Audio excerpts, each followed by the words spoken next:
اسلامی سال کا تیسرا مہینہ ربیع الاول ہے، جو فیض و برکات کی بدولت ایک مبارک مہینہ کہلاتا ہے۔ اس مہینے کی سب سے بابرکت بات یہ ہے کہ اس مہینے میں 12 ربیع الاول کو پیارے نبی کریم صلی اللہ علیہ وسلم دنیا میں تشریف لائے۔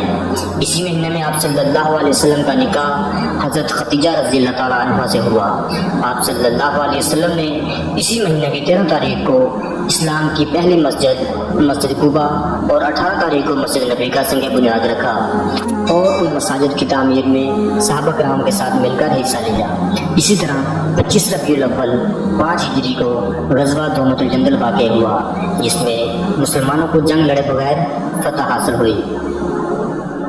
دومۃ الجندل حکومت روم کی حدود میں صوبہ شام کا ایک سرحدی شہر تھا، جہاں گرد و نواح کے علاقوں میں ڈاکوؤں اور لٹیروں کا بسیرا تھا، جو وہاں سے گزرنے والے تجارتی قافلوں اور مسافروں کو لوٹ لیا کرتے تھے۔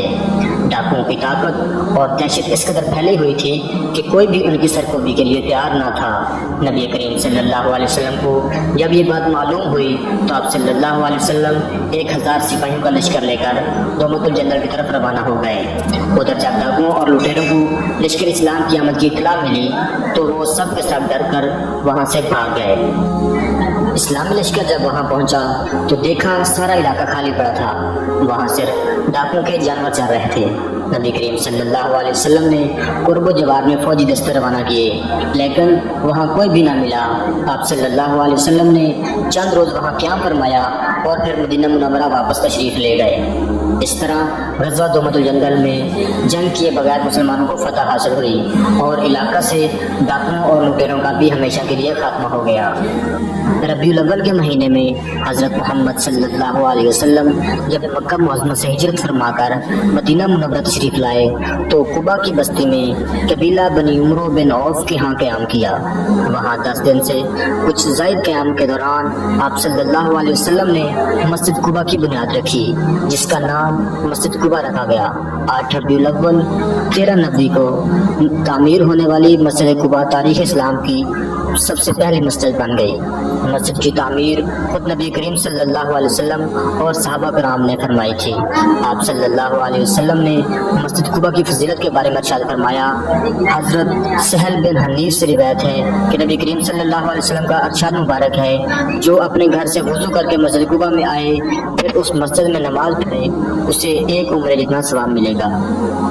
مسجد قباء کی تعمیر، وہاں قیام اور نماز کی ادائیگی کے بعد آپ صلی اللہ علیہ وسلم اپنی اونٹنی قصوہ پر سوار ہو کر قباء کے مقام سے روانہ ہو گئے اور فیصلہ کیا کہ جہاں اونٹنی ٹھہر جائے گی وہی قیام فرمائیں گے۔ اونٹنی چلتے چلتے حضرت ابو ایوب انصاری کے گھر کے سامنے بیٹھ گئی، جہاں اس دن بعض لوگ نماز ادا کر رہے تھے۔ اس جگہ پر کھجور کو خشک کیا جاتا تھا۔ یہ زمین 2 یتیم بچوں سہل اور سہیل کی تھی، جو حضرت سیدنا اسد بن زرارہ کی زیر کفالت تھے۔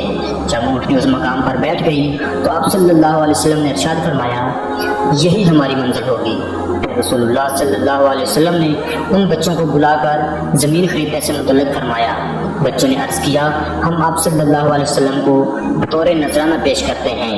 آپ صلی اللہ علیہ وسلم نے وہ زمین بلا قیمت قبول نہ فرمائی، بلکہ اس کو خریدا اور رقم حضرت ابوبکر صدیق رضی اللہ تعالیٰ عنہ نے ادا کی۔ نبی کریم صلی اللہ علیہ وسلم نے 18 ربیع الاول سن 1 ہجری کو مسجد نبی کا سنگ بنیاد رکھا۔ مسجد کی تعمیر شروع کرنے سے پہلا پتھر آپ صلی اللہ علیہ وسلم نے رکھا، دوسرا پتھر حضرت ابوبکر صدیق نے رکھا، تیسرا حضرت عمر فاروق رضی اللہ تعالیٰ عنہ نے اور چوتھا پتھر حضرت عثمان غنی نے رکھا۔